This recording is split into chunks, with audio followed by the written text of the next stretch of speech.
Conseil ouverte. Je fais l'appel. Jean-Claude Husson, présent. Joël Niemi. Présente. Jean-Michel Bruno. Présent. Aurore Collin. Présente. Joseph Deroff, pouvoir à Joël Niemi. Brigitte Poincelin. Présente. Daniel Vitura. Présent. Véronique Papin, pouvoir à Aurore Collin. Pierre Couble. Présent. Henri Offenloch. Janine Cohen. Présente. Marie-France Périou, pouvoir à Jean-Michel Bruno. Gilles Raveau. Présent. Catherine Rogowski. Alice Rividi. Luc Dumais. Jean-Luc Alizon. Pierre-Jean, je me disais, je l'ai vu. Pierre-Jean Aubertin. Jean-Louis Barrault. Lionel Horry. Michel Bretagne. Carole Tingré, pouvoir à Jean-Claude Husson. Aline Riera. Colette Ducastel. Christian Hilleret. Alain Vidril. Bertrand Bruno. Sandrine Zec. David Debacker.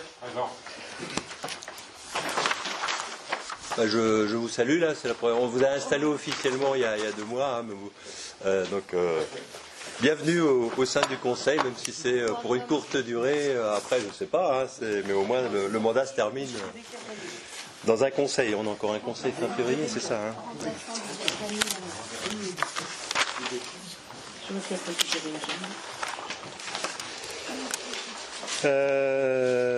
La maison médicale, donc il y a un jury de concours qui examinera, on a eu 70 candidatures hein, dans le cadre du concours, donc le jury de concours désignera 3 cabinets d'architectes le 7 février parmi les 70 candidatures. L'objectif c'est que ces 3 architectes travaillent ensuite sur un projet chacun et le jury aura à choisir vers la fin du premier semestre l'un des 3 projets pour la maison médicale. Le personnel communal, on a eu 2 décès. Philippe Drouzet, qui est décédé le 26 décembre, et Gilles Gallet, qui n'était plus dans nos effectifs, qui est décédé le 7 janvier. La ressourcerie, il y aura une inauguration, l'ouverture c'est le 8 février, et il y aura une inauguration le 7 février pour permettre au personnel de la ressourcerie d'être présent à 17h, le 7 février. On a reçu la balayeuse définitive, parce que celle qu'on avait était en prêt temporaire. Elle est un peu plus petite, celle-là, et plus mobile.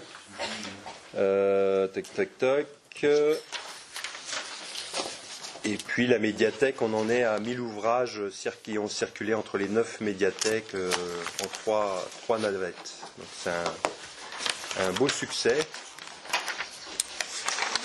Décision du maire. 20 décembre, convention pluriannuelle d'objectifs et de mise à disposition de biens communaux entre l'USSA et la mairie pour une durée de 5 ans, 4 ans, 4 ans.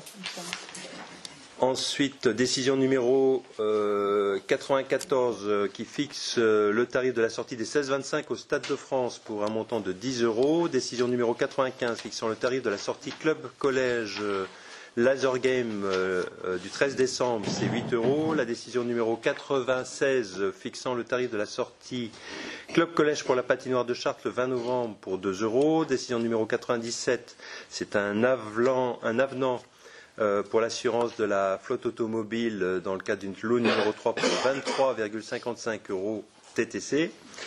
Décision numéro 98, convention pluriannuelle d'objectifs et de mise à disposition de biens communaux entre le football club et la mairie pour 4 ans. Décision numéro 1, nous sommes passés en 2020, contrat d'entretien toiture de l'église pour la société Attila pour un montant de 4072,54 € TTC par an, renouvelable 3 fois. Décision numéro 4, renouvellement d'une convention pour l'archivage pour 41 € de l'heure par heure de travail. Décision numéro, c'est le CIG qui intervient. Numéro 5, qui fixe le tarif de la sortie Laser Game à Rambouillet le 17 janvier pour le club collège pour 8 € par enfant. Décision numéro 6, qui fixe le tarif de participation à la sortie organisée par le club collège au bowling, cette fois-ci toujours à Rambouillet, le 11 février pour 2 € par enfant. Décision numéro 7, fixant le coût de la sortie de l'accueil collectif de mineurs, les copains d'apport au musée de l'Illusion, le mardi 11 février pour un montant de 401 € au total. Décision numéro 8 fixant le coût de la sortie de l'accueil collectif de mineurs. Cette fois-ci, c'est pour aller au parc Royal Kids le 18 février pour un montant de 340 €. Décision numéro 9 qui fixe le tarif de l'atelier sur le thème du développement durable, animé par Madame Lucas pour un montant de 96 € l'intervention. Approbation des procès-verbaux. Procès verbal du 12 novembre 2019 qui n'a pas bougé du tout. Il y a juste un mot qui a été rajouté par rapport à votre intervention, parce que là c'est les services qui le font, donc s'il y a des modifications, il faut nous le dire. Ils ont rajouté ironiquement sur le fait que heureusement que la commune a vendu du patrimoine, parce que c'est ce qui vous chagrinait la dernière fois, donc ils ont mis ironiquement pour que... qui ont été changées, je dirais. Ah bah je sais pas, c'est bon service m'ont dit qu'avec ça. D'accord, je veux bien. Si vous souhaitez des modifs, vous dites, mais d'accord. On passe au vote, à moins qu'il y ait d'autres remarques. Qui est contre? Qui s'abstient? Madame Riera, Monsieur Debacker, Madame Ducastel, Monsieur Hilleret, Monsieur Vidril, Monsieur Bertrand Bonneau, Madame Zec, qui est pour? Adopté à la majorité. Merci. J'ai oublié de nommer le secrétaire de séance. Et la proposition est Brigitte Poincelin, voilà, qui a déjà les feuilles, elle est au travail, donc voilà, ça va. Pardon, oui. Oui, est-ce qu'on pourra avoir, pour l'affaire Rambol, est-ce que vous pourrez nous faire en fin de séance un petit, le point actuel de l'affaire Rambol? Oui, il n'y a pas. Je peux faire juste après, là, on va faire. Oui, d'accord. Oui, bien sûr. Oui, tout à fait. Approbation du compte-rendu du 17 décembre 2019. Est-ce qu'il y a des remarques? J'ai vu qu'il y en avait un dans la pochette. C'est quoi la différence entre celui qui a été distribué et celui qui est dans la pochette? La signature. La signature, oui, c'est le même, mais j'ai signé entre-temps. Voilà, c'est ça. D'autres questions? On passe au vote. Qui est contre? Qui s'abstient? Madame Bretagne, Madame Riera, Monsieur Debacker, Madame Ducastel, Monsieur Hilleret, Monsieur Vidril, Monsieur Bertrand Bonneau, Madame Zec, qui est pour? Adopté à la majorité. Concernant Rambol, on est toujours sur un travail. En fait, c'est la situation. C'est donc une convention signée entre l'établissement public foncier d'Île-de-France et Rambouillet Territoire, puisque c'est Rambouillet Territoire qui a la compétence économique. Et actuellement, les FIF travaillent à évaluer le terrain actuel. Voilà. Donc, s'il faut tout démonter, il y a les questions de dépollution, etc. Et qu'est-ce qu'on peut se construire là-dessus et combien ça peut valoir et qu'est-ce que l'EPFIF peut proposer en termes de montant à Rambol, tout simplement. Pour qu'ensuite, alors là, c'est une mécanique qui fait que le département d'Yvelines via l'EPFIF va abonder. Donc Rambol pourra récupérer l'argent tout de suite et l'utiliser. Donc ça c'est l'intérêt pour eux. Par rapport au projet, ça va pas faire ça fait une somme, mais ça couvre évidemment pas des coûts d'installation. Le désir de rester. Parce qu'à un moment c'était. On m'a dit, j'ai pas pu aller au vieux du président de carte, on m'a dit qu'il avait annoncé que Rambol restait, mais moi j'ai pas plus d'infos pour l'instant, et je doute qu'il y ait des infos réelles, puisque pour que Rambol se décide, il faudrait qu'ils aient le montant proposé par les FIF, ça me paraît logique, donc je pense pas qu'ils aient pris une décision particulière pour l'instant.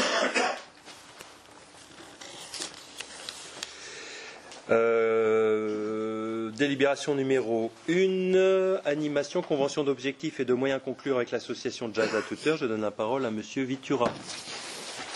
L'association a pour objet l'organisation du festival Jazz à toute heure, d'une manière générale toutes les manifestations organisées sous l'appellation Jazz à toute heure, ainsi que toute action pouvant contribuer à promouvoir l'association. Conscients de ces apports réciproques, les parties souhaitent matérialiser leur partenariat sous la forme d'une convention d'objectifs afin de pérenniser. Cette année, pour sa 22e édition, le festival se tiendra du 28 février au 29 mars 2020. La commune a la volonté de soutenir cet événement afin de développer et de renforcer le rayonnement culturel de Saint-Arnoult-en-Yvelines au niveau régional et national. Cette convention précise l'organisation technique et financière proposée entre l'association et la commune. Il s'agit donc ici pour le conseil municipal d'approuver les termes de cette convention annuelle de 2020. Les principales conditions et modalités de collaboration entre les parties sont les suivantes. Le concert d'Alexis HK le samedi 7 mars 2020 au cratère, à 21h. Coût pour la commune, 3 000 €. Le concert pour les scolaires aura lieu le 19 mars 2020 à Saint-Rémy-Chevreuse par le groupe Cajun Boexy Band. Il est précisé que le concert ne sera ouvert qu'aux élèves de CM2 des écoles élémentaires Guillermont et Kameskas. La commune de Saint-Arnoux prendra en charge le transport en bus dans la limite de 500 €. Cette proposition a été approuvée à l'unanimité par la commission des finances du 20 janvier. L'annexe suivante a été transmise aux membres du conseil municipal par courriel le 22 janvier et par courrier. Vous avez donc en annexe la convention d'objectifs et de moyens pour l'association Jazz à Touteuf. Est-ce qu'il y a des questions? Des remarques? Moi j'ai une question sur les moyens de 3 000 €, c'est les moyens en plus de cette année ou c'est 3 000 €? Non, c'est toujours 3 000 €. C'est 3 000 €. Plus les 500 € pour le cas. C'est bon? Alors oui, d'accord, mais c'est oui. Mais parce que c'est pas sur la même... le montant pour les 2020 et 3 000 € dans la convention, peut-être même 3 500. Non? Non, c'est la commande. Non. Le quart, c'est en plus. C'est en plus, le quart, c'est en plus. Ah oui, ça ne rentre pas avec Jazz à Non, Touteuf. parce que c'est destiné aux élèves CM2 de Kameskas et de Guillermont, c'est nos propres élèves. Autre question? Remarque? On passe au vote. Qui est contre? Qui s'abstient? Qui est pour? Adopté à l'unanimité. Merci. Note de synthèse numéro 2. Convention annuelle d'objectifs à conclure avec la maison Elsa Triolet à Aragon. Je donne la parole à M. Vitura. Il est rappelé au conseil municipal que la maison Elsa Triolet à Aragon, gérée par l'association du même nom, constitue un site fondamental pour la commune de Saint-Arnoux-en-Yvelines, tant pour la renommée de cette dernière au niveau national que pour les collaborations développées depuis plusieurs années entre les parties dans le cadre d'événements communaux. Conscient de ces apports réciproques, les parties souhaitent renouveler leur partenariat avec pour objectif de le pérenniser. Il est donc proposé de conclure une convention annuelle d'objectifs pour 2020 visant à organiser les bases du partenariat d'ordre technique et financier entre l'association et la commune. Ainsi, cette convention a pour objet de décrire les conditions et les modalités de collaboration entre les parties dans le cadre de la mise en place des actions suivantes se déroulant au Moulin de Villeneuve. Chasse aux œufs, le dimanche 12 avril 2020, coût pour la commune 3 000 €. Pour mémoire, montant 2009, 3 000 €. Poésie dans la ville,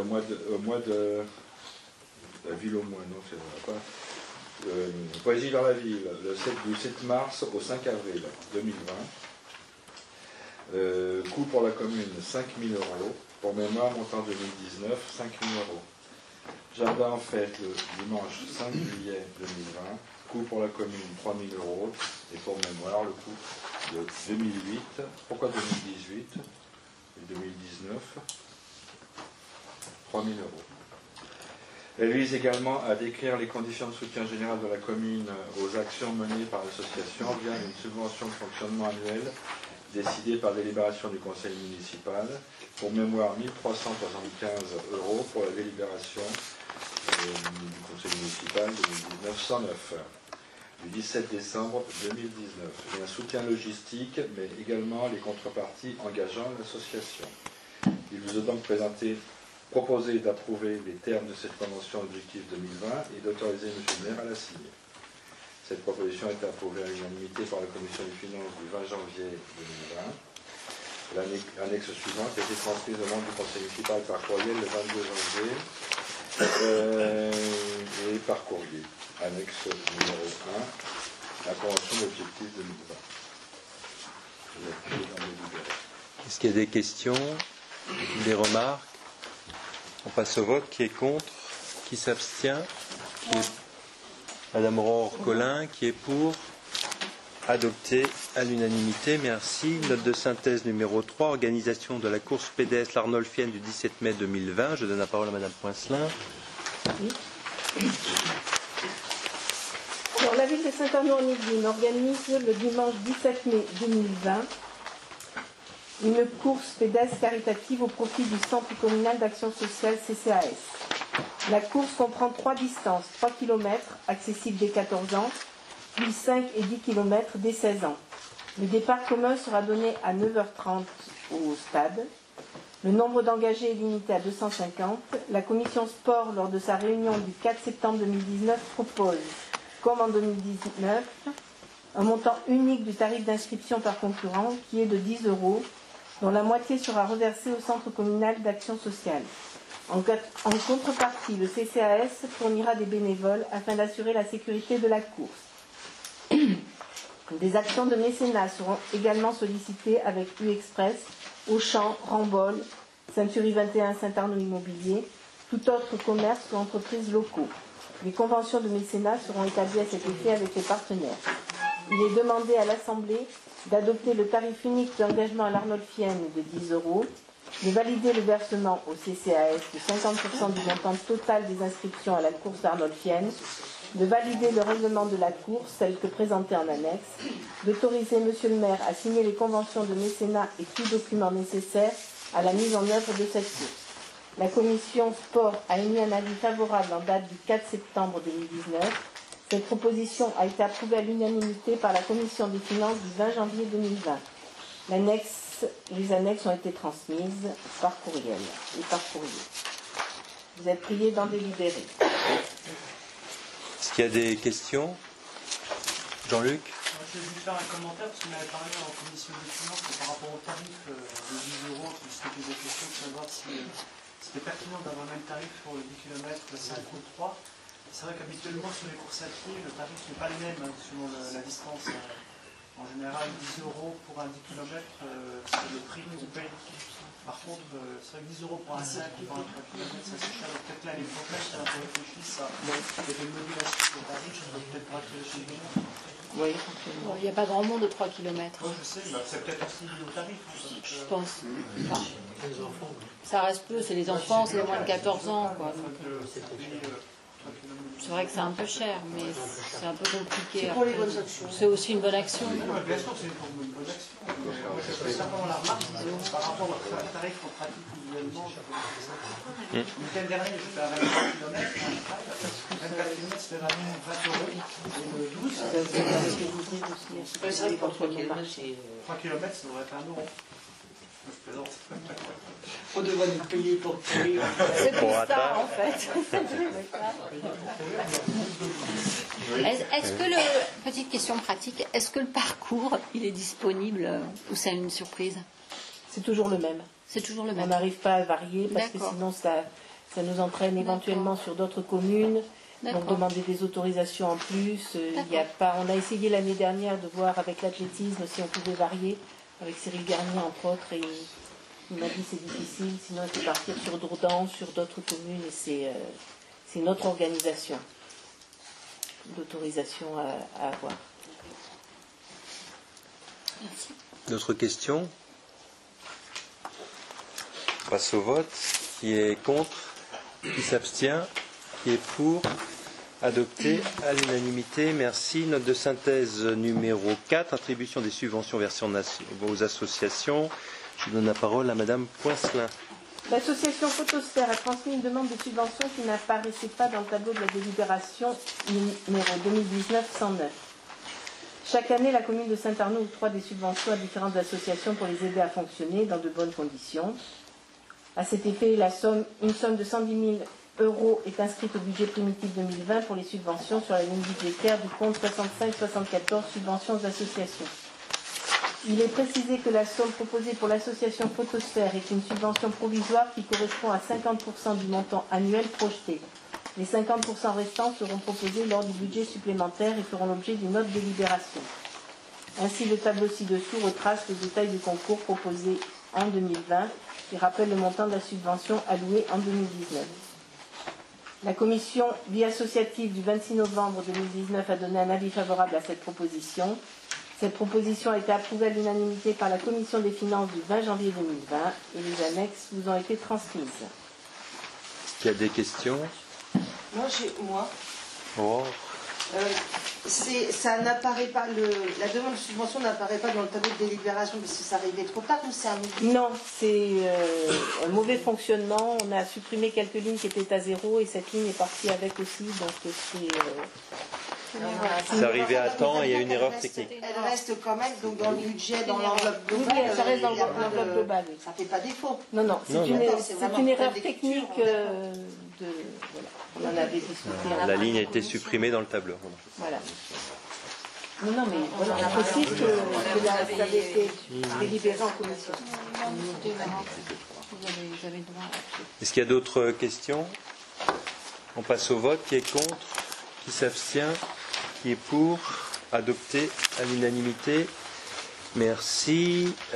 Définition de règles de publicité pour la note de synthèse numéro 5. Le Conseil municipal est informé que le règlement délégué de la Commission du 30 octobre 2019 modifiant la directive 2014-24 UE du Parlement européen et du Conseil en ce qui concerne les seuils pour les marchés publics de fourniture, de services et de travaux pour les concours a des incidences sur le fonctionnement des collectivités territoriales reprises dans l'avis du ministère de l'économie et des finances relatif au seuil de procédure et à la liste des autorités publiques centrales en droit de la commande publique.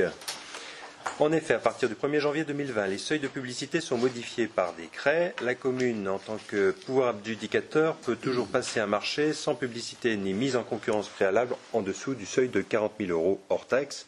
Ce seuil était de 25 000 € hors taxe aussi pour les premiers. Cette modification implique donc une mise à jour de la délibération du conseil municipal du 15 février 2018 qui déterminait les règles de publicité de mise en concurrence de la commune. Pour information, les seuils d'appel d'offres passent également de 221 000 € hors taxe à 214 000 € hors taxe pour les fournitures et services. Et de 5 548 000 € hors taxe à 5 350 000 € hors taxe pour les travaux. Comme je disais à une commission, j'imagine tout le travail que les administrations d'État pour la loi, etc. ont dû faire pour changer ces modestes sommes. Cette proposition a été approuvée à l'unanimité par la commission d'appel d'offres du 14 janvier 2020. Cette proposition a été approuvée à l'unanimité par la commission des finances du 20 janvier 2020. L'annexe est jointe. Il est demandé au conseil municipal de bien vouloir approuver le dit tableau. Est-ce qu'il y a des questions? Remarques? On passe au vote. Qui est contre? Qui s'abstient? Qui est pour? Adopté à l'unanimité. Merci. Ça ne nous empêche pas toujours de faire des croix de vie pour comparer.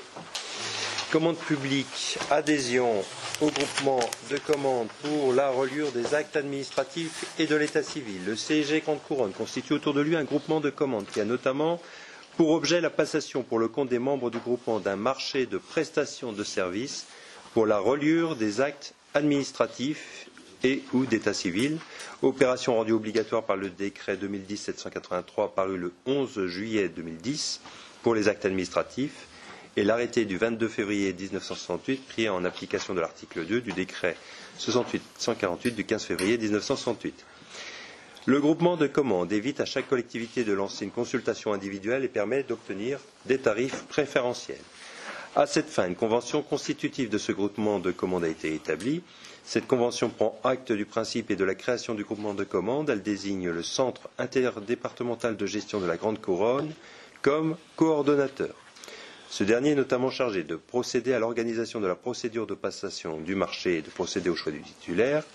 À ce titre, la commission d'appel d'offres compétente est celle du coordonnateur du groupement de commandes. La Convention prévoit que les membres du groupement habilitent le coordinateur à signer, notifier et exécuter le marché au nom de l'ensemble des membres constituant le groupement. La Convention précise que la mission du CEG Grande Couronne comme coordonnateur ne donne pas lieu à rémunération. Les frais de procédure de mise en concurrence ainsi que les autres frais occasionnés pour le fonctionnement du groupement ne font pas l'objet d'une refacturation aux membres du groupement. Il appartient donc à chaque membre du groupement d'examiner, d'adopter et d'autoriser, s'il le souhaite, son exécutif à signer cette convention constitutive du groupement de commandes. La délibération qui sera adoptée constituera l'annexe 2 de la convention constitutive. Par conséquent, je vous propose de vous prononcer sur les engagements de la commune contenus dans ce document et de m'autoriser à signer cette convention. Cette proposition a été approuvée à l'unanimité par la commission des finances du 20 janvier 2020 et l'annexe vous a été transmise. Est-ce qu'il y a des questions? Pour Orphelin, elle est en forme. Je suis déchirée. Vas-y. Il n'y avait rien à la télé ce soir? Ouais, mais moi, C'est vrai que c'est pour Netflix aussi en ce moment. Vas-y. Non, ça ne cache pas ce que je regarde à la télé. Moi, ce que je voudrais savoir, c'est pas préciser, c'est si, parce que c'est la collectivité pour le groupement de commandes, Oui. elle doit donner ses besoins, annoncer ses besoins au CIG. Oui. Si on se trouve dans la demande des besoins et que, je dis n'importe quoi, on dit on en a besoin de 50 et puis en fait, il nous en faudrait 100. Il n'y a aucun... Comment ça se passe? Parce que dans la convention, c'est pas précisé. Parce que du coup, la commande, le groupement de commandes, si nous on s'est trouvé, ou d'autres se sont trouvés, du coup, comment ça se passe? Non, mais ça, c'est à la commande et en fonction des besoins. Il y a un groupement. À chaque fois qu'on commande au CIG, c'est ça. C'est au volume et on arrive à couvrir l'ensemble du besoin. Ils ont fait une préestimation des besoins. Enfin, ils vont faire une préestimation des besoins quand ils vont lancer le marché. Et ils ont une fourchette, donc ils arrivent à caler. Et des communes comme nous interviennent peu on reste dans la marge, négocier dans le marché, quoi. D'accord, donc on se retrouve peut-être. Ils ont l'habitude de lancer ces marchés, on participe à pas mal de marchés avec le après, CIG. Les collectivités, enfin les petites communes, elles commandent au coup par coup ou elles font une commande annuelle? C'est annuel en général, les reliures, c'est chaque année. D'accord. Ok. C'est arrivé que la commune ait du retard et qu'on rattrape une année qu'on rattrape 2 années, etc. Donc tout ça, ça se lisse au bout d'un moment. Hein. Est-ce qu'il y a d'autres questions? On passe au vote. Qui est contre? Qui s'abstient? Qui est pour? Adopté à l'unanimité. Merci. Note de synthèse numéro 7. Composition et fonctionnement du jury de concours. Le conseil municipal est informé que la commune a pour projet, je pense que vous êtes largement informé depuis le temps, a pour projet la création d'une maison médicale à Saint-Arnaud-en-Yvelines et s'inscrit dans le cadre des projets à maîtrise d'ouvrage départementale. La commune a de plus choisi de bénéficier d'une délégation de maîtrise d'ouvrage de la part du département. Le futur site d'implantation est localisé, comme vous le savez, place Jean Moulin, sur la commune de Saint-Arnaud-en-Yvelines. Le bâtiment de la maison médicale abritera plusieurs entités. Une maison médicale avec à terme 16 cabinets médicaux et paramédicaux, des programmes connexes comme une antenne sociale du département des Yvelines, le service de soins infirmiers à domicile de l'association Aide à domicile en milieu rural, la DMR, un laboratoire d'analyse, un logement, et pour une surface totale de plancher estimée à 1257 mètres carrés. Je précise que j'ai rencontré au début du mois le responsable du laboratoire qui a confirmé son intérêt pour cela, en fonction des dernières informations qu'on avait. Une consultation pour un concours de maîtrise d'œuvre restreint pour la construction de la maison médicale de Saint-Arnaud-en-Yvelines a été lancée le 12 décembre 2019. Afin que ce projet d'envergure puisse être mené à bien, la commune organise un concours sur Esquisse Plus, conformément à l'ordonnance 2018-1074 du 26 novembre 2018, article 18, relative à la maîtrise d'ouvrage public et ses rapports avec la maîtrise d'œuvre privée et au décret numéro 93-1268 du 29 novembre 1993 relatif aux missions de maîtrise d'œuvre confiées par des maîtres d'ouvrage public à des prestataires de droit privé. Il s'agit d'un concours restreint, sur anonymat, organisé en application des 10 articles du Code de la commande publique. La date de remise des offres est fixée au vendredi 17 janvier 2020 à 16 h. Il convient de constituer un jury pour le concours, et c'est l'objet de cette note de synthèse, pour le concours énoncé ci-dessus, et d'arrêter le montant forfaitaire d'indemnisation des membres qualifiés du jury disposant de la qualification professionnelle particulière pour participer au concours. Le jury de concours se réunira le vendredi 7 février 2020 pour émettre un avis sur les candidatures réceptionnées. Je rappelle qu'il y en a 70, il y a 70 dossiers à examiner les projets remis par les concurrents au regard des critères indiqués dans le règlement de concours. À ce stade, 3 maîtres d'œuvre ont été sélectionnés pour être membres du jury. La société TDVA, la société TLCTC et M. Redouane, ou Meguerbi plutôt. À l'issue de l'examen et de l'évaluation des propositions, alors ces 3 architectes ou cabinets ne participent pas évidemment au concours. Ils sont là pour être juges au sein du jury. Évidemment, ils ne vont pas participer au concours.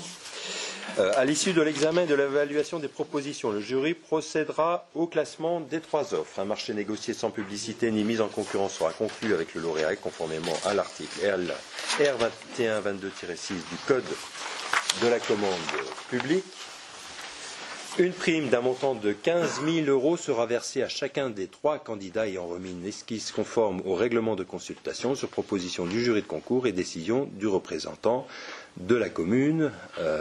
Quand je dis proposition du jury, évidemment, si les éléments remis par le candidat ne comportent pas tous les éléments nécessaires à l'évaluation, qu'il en manque la moitié, il n'y aura pas de versement des 15 000 €. Le président du jury, après examen des offres de prix des concurrents, décidera du candidat retenu. Sont désignés pour siéger au sein du jury de concours, constitué selon les dispositions de l'article 89 d'un décret relatif au marché public pour le concours de maîtrise d'œuvre restreint pour la construction de la maison médicale de Saint-Arnaud-en-Yvelines. Président du jury, M. Jean-Claude Dusson, maire. Membres de la commission d'appel d'offres de Saint-Arnaud-en-Yvelines, qui sont tous donc les titulaires Gilles Raveau, Joseph Deroff, Jean-Louis Barrault, Jean-Luc Alison, Sandrine Zec. Les suppléants Jean-Michel Bruno, Pierre Couble, Carole Tingry, Catherine Rogowski, Christian Hilléret. Personnes qualifiées ayant voix délibérative. Les 3 architectes plus Madame Ayoub, ingénieure acousticienne. Les personnes qualifiées ayant voix consultative, Madame Papin, Madame Rogowski, Madame Truchon qui est chef de projet du département des Yvelines, Monsieur Ferrandon, chef de projet du département des Yvelines, Monsieur Pilon, l'architecte des bâtiments de France, Madame la trésorière de Saint-Arnaud-en-Yvelines, Monsieur le représentant de la Direction générale de la consommation et de la répression des fraudes, Madame Blava pour le secteur médical, Monsieur Le Guillou pour le secteur paramédical. Cette proposition a été approuvée à l'unanimité par la commission d'appel d'offres du 14 janvier 2020 et approuvée à l'unanimité par la commission des finances du 20 janvier 2020. L'annexe vous a été transmise et vous êtes prié d'en délibérer. Je ne sais pas pourquoi il y a un gris. Voilà. D'en délibérer, pas d'en prendre acte.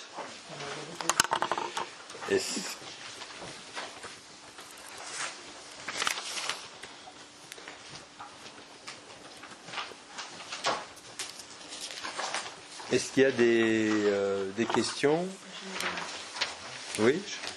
En haut de la page 2, là, deuxième paragraphe, le président du jury, après examen des objectifs des concurrents, décidera du candidat. On en retient 3, donc c'est des candidats. Vous avez dit page 2, hein, c'est Page ça 2, deuxième paragraphe. Après, décidera. Non, ça c'est le candidat retenu au final. Ça sera à la fin, oui, parmi les 3, à la fin du premier semestre. Et il faudrait peut-être que vous précisiez l'indemnité aussi, puisqu'elle est dans la partie décide Elle est dans la délibération, hein. Ouais. Donc c'est bon. On l'a dans la note de ce test plus haut déjà, et elle est dans la. Parce que je l'ai lu, donc. Dans la note de synthèse, peut-être pas dans la délibération. Oui, dans le montant de 15 pas l'indemnité. Ah oui, l'indemnité n'y est pas, mais ce qui compte c'est la délibération. Hein. Effectivement, vous faites bien de le dire. Donc si vous lisez la délibération, la dernière page en 4 en bas, il y a 2 décides. Il y a décide qu'une indemnité forfaitaire d'un montant de 450 € TTC, effectivement, c'est pas dans la note de synthèse, sera versée aux membres du jury disposant de la qualification professionnelle particulière, ayant voix délibérative. Donc les personnes susceptibles d'avoir ce montant, c'est les personnes qui sont au paragraphe 3. Donc il y a 4 personnes concernées, hein, au paragraphe 3. Et ces 3 personnes-là, elles ont été désignées par qui? Les 3 personnes ont été trouvées par nos services, un directeur des services techniques. Et la 4e est une personne qui nous a déjà accompagnés pour la MJCS et qui est de bons conseils sur l'acoustique. C'est juste pour savoir quelles sont les qualités de ces personnes-là. Est-ce qu'elles ont déjà fait sur l'établissement? Oui, le directeur a fait ce choix-là. Après, je n'ai pas vérifié, je vous avoue. Des gens qui, du coup, ne candidatent pas. Oui, c'est ce que j'ai dit tout à l'heure, évidemment. Oui, tout à fait. Ne candidatent pas et n'ont aucun lien avec les entreprises qui répondent, évidemment. Voir s'ils ont des références quand même. Oui, ça a été fait par le directeur. On a depuis septembre un directeur. Pardon? Non, mais il n'est pas seulement directeur. On a toute satisfaction. Les retours que j'ai de tous les partenaires sont très positifs et il a son réseau. Donc il a fait les vérifications qu'il estimait nécessaires pour choisir les 3 architectes. J'ai une autre petite question. On est sur 18 ou sur 16 cabinets médicaux à terme? Là, on est sur 16. Mais on met 18 dans la convention. On a 18 dans la convention. Ah, il y a un local libre, d'accord. Ouais. D'accord, mais on est bien sur, en fait, on est sur 18. Quoi. Et aussi, on n'en parle jamais, il y a le petit local aussi. Et c'est considéré comme un truc. Ouais, d'accord. Il y a un local aussi, si quelqu'un s'arrive régulièrement, quelqu'un ne se sent pas bien, voilà, il pourra être surveillé en étant dans un local juste à côté d'un des cabinets médicaux. Donc, voilà. Il y a le cabinet, parmi les cabinets, il y a le cabinet de téléconsultation. C'est quand même une maison assez riche là. Oui, monsieur. Une question. La remarque, oui, pourquoi un ingénieur académicien? Parce qu'en fait, il y a des critères qui existent quand on implémente un cabinet médical d'isolation au niveau des différents cabinets, c'est le premier point. Et le deuxième point, il y a également des règles qui existent quand on installe une nouvelle activité, quelle qu'elle soit. C'est ce qu'on appelle les critères d'émergence, c'est-à-dire que l'activité en immeuble de propriété ne doit pas passer un certain niveau de bruit par rapport au niveau de bruit ambiant de jour et de nuit. Ça, c'était ma première remarque. La deuxième remarque, pour être parfaitement transparent, Marie-Jeanne, c'est une salariée de la société, mais c'est pas moi du tout qui est intervenu. On m'a posé la question, est-ce qu'au niveau artistique, on pouvait intervenir? Donc moi j'ai répondu oui, mais l'intervenant en toute transparence, c'est le proche de mes congés, elle vient pour intervenir, donc en tant que documenté, de regarder, elle m'a déjà fait part de certaines remarques qu'elle pourrait formuler lors du jury, mais ça vient de manière totalement indépendante. Et là, c'est une question dans le jury, enfin dans le règlement, en page, le paragraphe 5.5, la proposition de concours, elle n'est pas citée en voie délibérative. Elle ne délibère pas? Si. Non, elle est dans le truc même délibératif. Non, c'est dans le règlement qui est déjà parti. C'est ça, oui. Ça, c'est pas la recherche de l'indication. D'accord, on a décidé après. Il faut le modifier quand même là. On le modifiera après, quand on donnera aux 3 candidats retenus. D'accord. Parce qu'il nous manque, le médical et paramédical aussi. C'est ça. Et la commission d'appel d'offres aussi, on avait rajouté quelqu'un du secteur médical et paramédical, et c'est pas non plus dans le. Donc ça sera après le jury le 7, ça sera modifié pour le fournir aux 3 candidats retenus. Monsieur Houry. Oui, moi je voulais faire une remarque sur le contenu du dossier de concours. Donc il est demandé aux personnes de fournir tous les documents en format PDF, WG et LibreOffice. Mais après, on leur demande de fournir en papier aussi, c'est ça, ce que je comprends. C'est où là? Dans quel paragraphe? La page, c'est 4-5, contenu du dossier de concours. C'est une obligation de classe. Page 10. C'est dématérialisé parce que c'est une obligation aujourd'hui. Ouais, on dématérialise, mais aussi on leur fait imprimer. C'est ce que je comprends. Mais c'est ça. Ouais, c'est ça, je trouve ça toujours débile. Bête de le faire faire. Et justement aujourd'hui c'est suffisamment d'outils qui nous permettent de ne pas avoir à imprimer les éléments et pouvoir les consulter.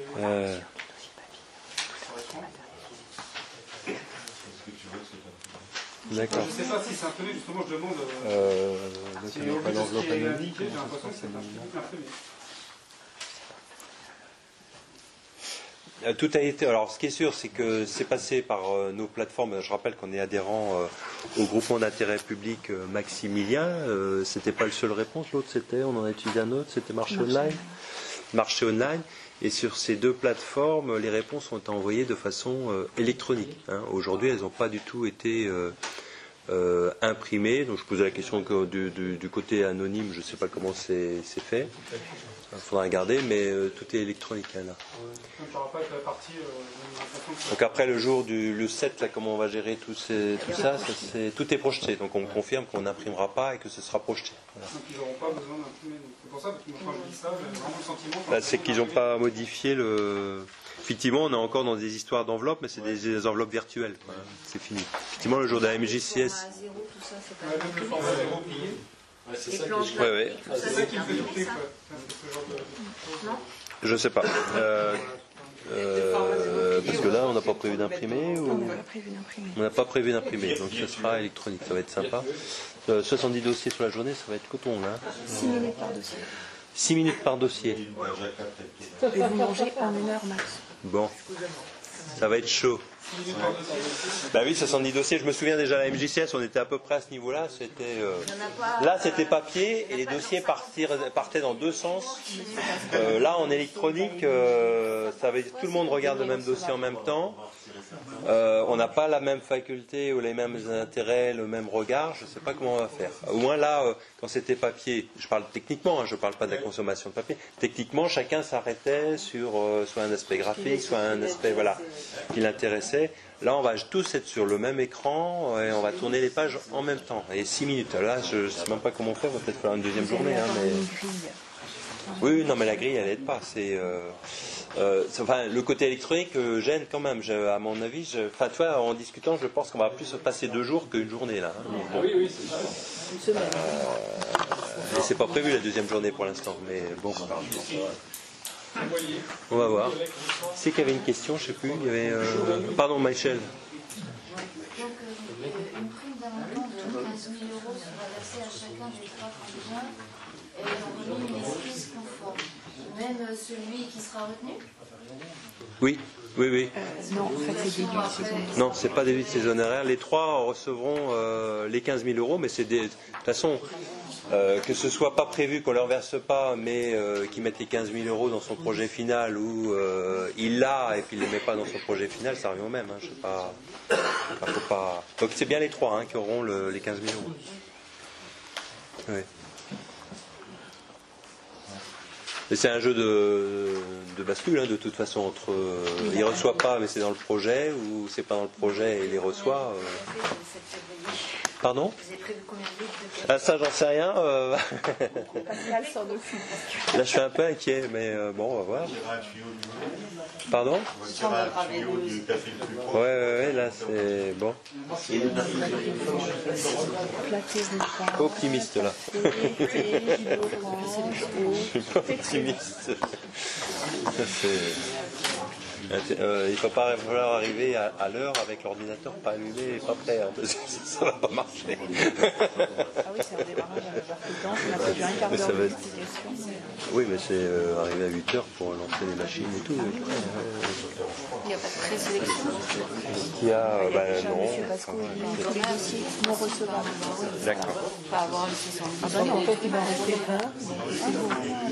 Est-ce qu'il y a, alors dormez bien avant le 7, là, ça sera bien aussi. Est-ce qu'il y a d'autres, non, on n'a pas voté, est-ce qu'il y a d'autres questions? On était dans les remarques, questions. Pas de questions, on passe au vote. Qui est contre? Qui s'abstient? Qui est pour? Adopté à l'unanimité. Merci. Ça termine le conseil municipal et puis on a notre traditionnelle question de Monsieur Vidril. Je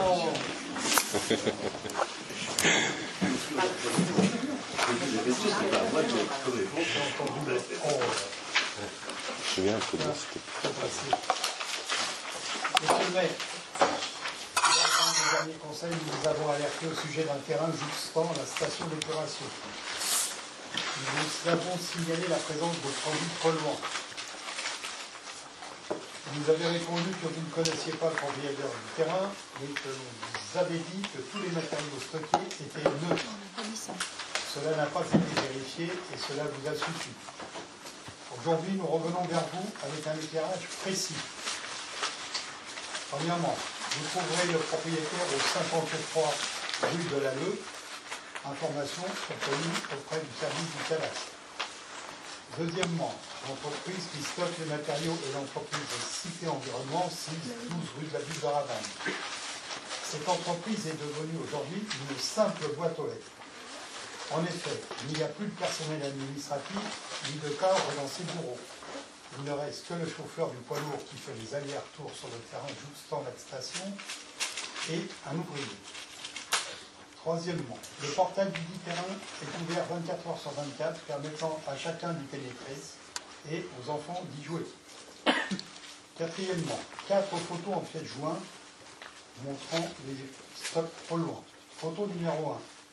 Divers produits de démolition, granulats d'origine inconnue, béton, revêtement de chaussée. Le polluant est le bitume. Photo numéro 2. Produits de démolition de revêtement de chaussée. Le polluant est le bitume. Photo numéro 3. Autre stockage de produits de démolition de chaussée est présente d'enrobés à froid. Le polluant est le bitume. Photo numéro 4. Plusieurs tonnes de sel en sac, du sel de déneigement, en sac soumis aux intempéries, les sacs se sont détériorés. Ce type de détérioration prouve que ces sacs sont présents depuis plusieurs années. Les polluants sont le plastique et le sel. La rivière est proche et reçoit les eaux de ruissellement polluées par ces produits. Certes, le terrain est privé. Certes, l'entreprise et le propriétaire sont liés par un contrat privé.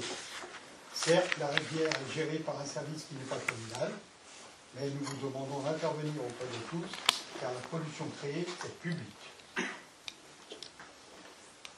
Pour le groupe, Si je peux me permettre de faire une petite remarque. Vas-y. Nous n'avons jamais dit que nous ne connaissions pas le propriétaire et nous n'avons jamais dit que nous ne connaissions pas qui occupait le terrain. C'est une entreprise effectivement qui vous préoccupe depuis quelques années, avec qui vous avez une longue relation. Nous avons contacté son gérant et notre directeur des services techniques sera en contact avec lui à ce sujet parce que nous savons que vous avez un sujet avec cette relation et que vous ne lâcherez pas. Donc nous sommes en contact, mais la réponse n'était pas que nous ne connaissions pas le propriétaire et que nous ne connaissions pas l'entreprise qui était sur le terrain. La réponse était ce que nous avait dit le propriétaire. Maintenant, effectivement, peut-être à nous fouiller, mais nous le rencontrerons effectivement dans les prochaines journées. Voilà.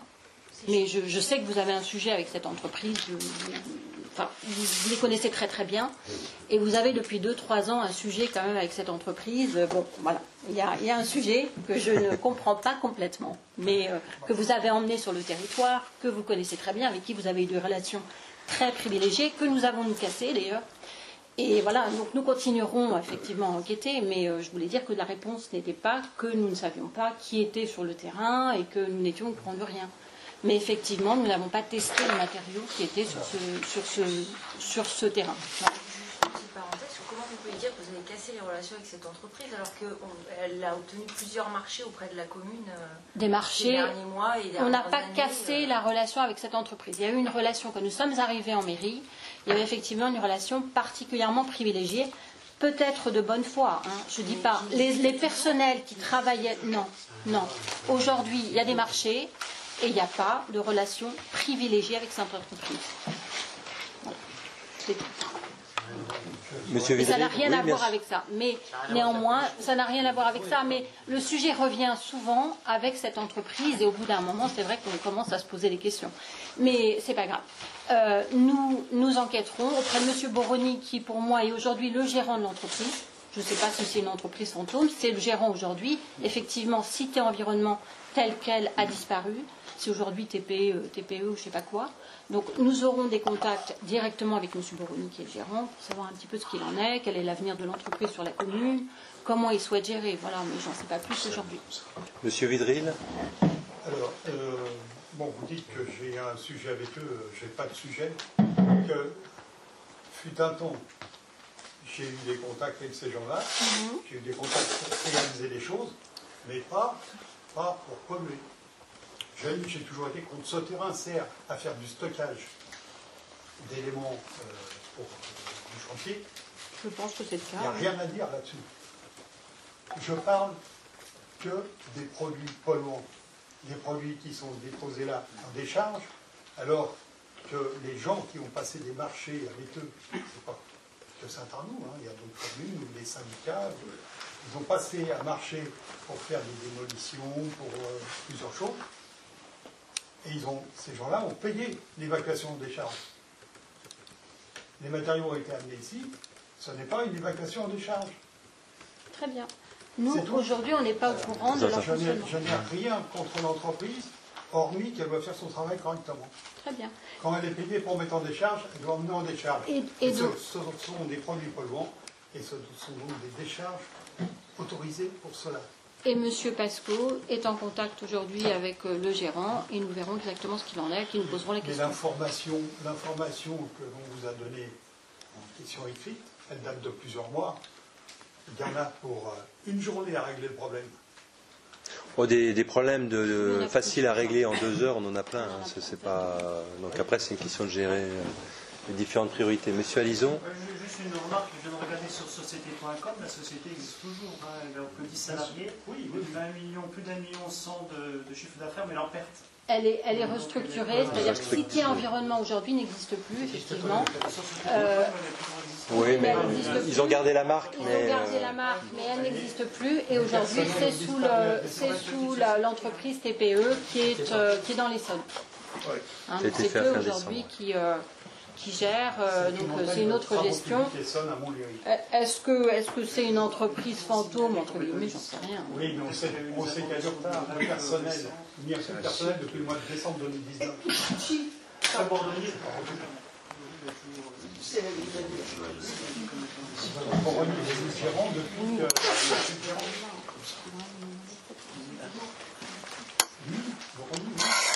Le 2014 gérant ici. Avant, il y avait un responsable. Pas de contraire. Je dis qu'il n'y a plus de personne. Est-ce qu'il y a d'autres questions? Je crois que la question, c'est donc notre directeur des services techniques qui a pris contact et travaille avec la société pour savoir ce qu'il compte faire des stockages. Est-ce qu'il y a d'autres remarques, questions? Écoutez, il ne reste plus qu'un seul conseil municipal et puis après ce sera les élections pour ceux qui se représentent. Merci, bonne soirée.